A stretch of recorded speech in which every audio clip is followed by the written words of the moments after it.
Tonton video ini sampai selesai agar Anda tidak gagal paham.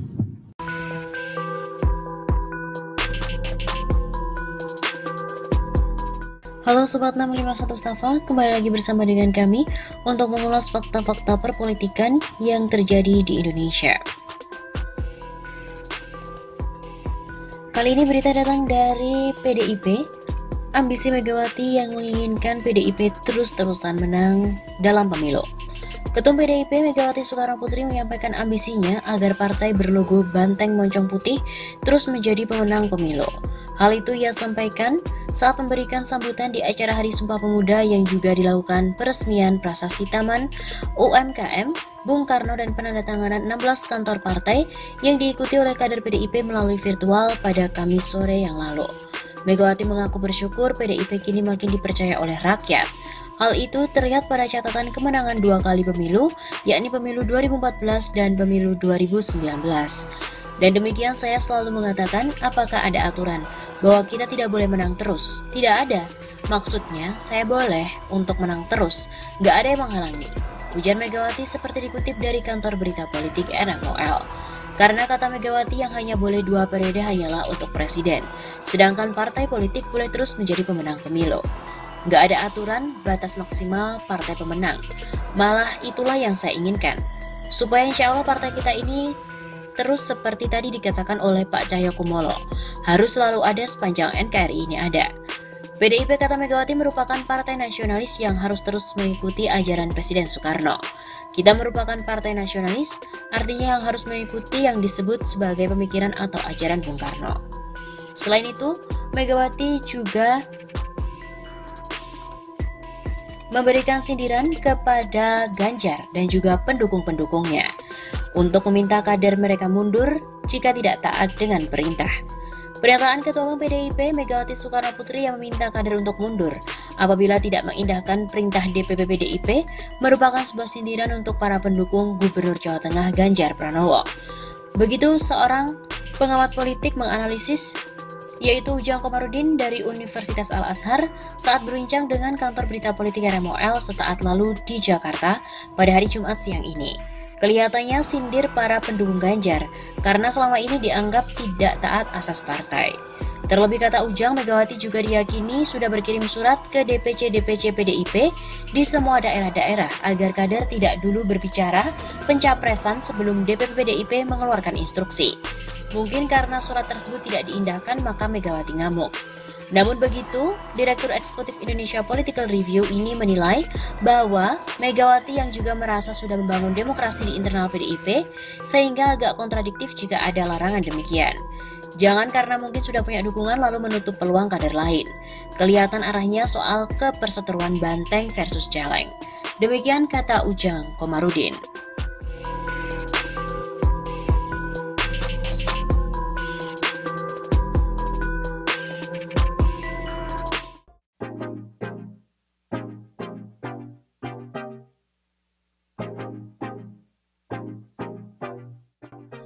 Ada dinasti politik genre baru.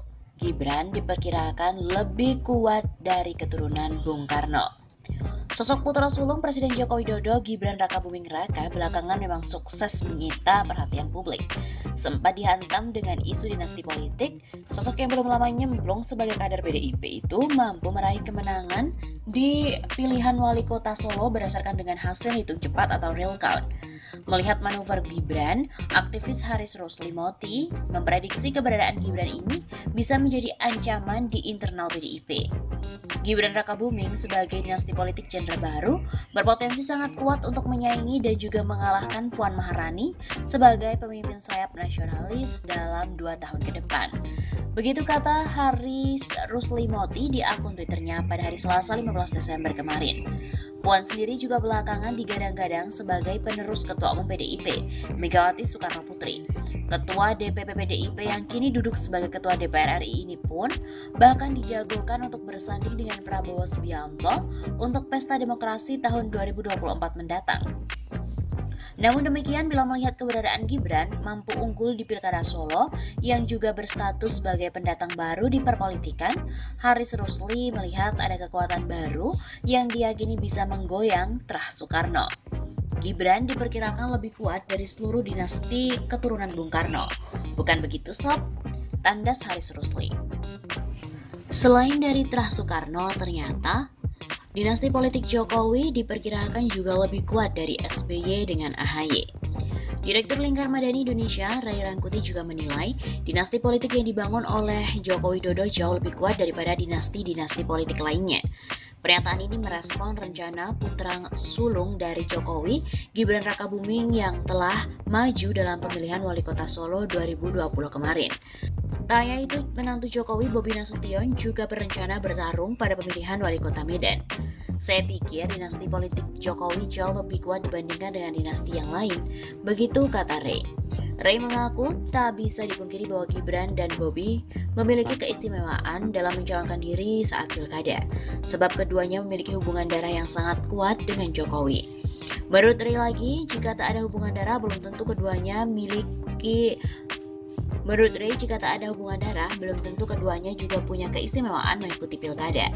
Dinasti politik itu kian kuat karena saat ini Presiden Jokowi pun juga masih menjabat. Bukan tidak mungkin jika Gibran dan Bobi memanfaatkan popularitas kepala negara, apalagi keduanya tidak memiliki jejak karir politik. Beda cerita kalau Jokowi sudah tidak jadi presiden lalu mendorong anaknya atau membiarkan mereka terlibat dalam politik.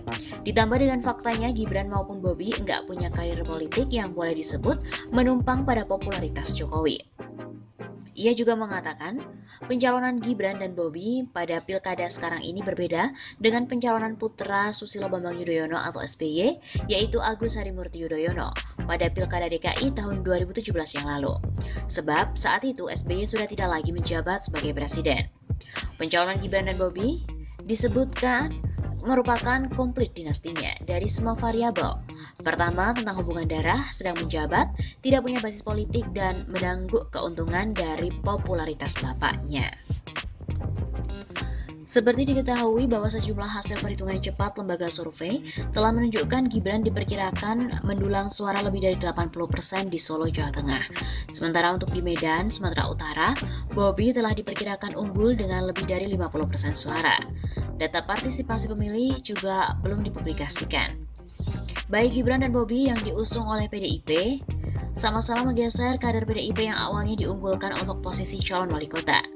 Peneliti Lembaga Ilmu Pengetahuan Indonesia atau LIPI mengatakan, secara umum Pilkada 2020 menunjukkan dinasti politik yang menguat juga tercermin dari pencalonan Gibran dan juga Bobi. Namun, seorang peneliti lembaga survei menyebut keberhasilan Gibran dan Bobi belum bisa dianggap sebagai dinasti politik karena tak meliputi relasi di legislatif ataupun juga yudikatif.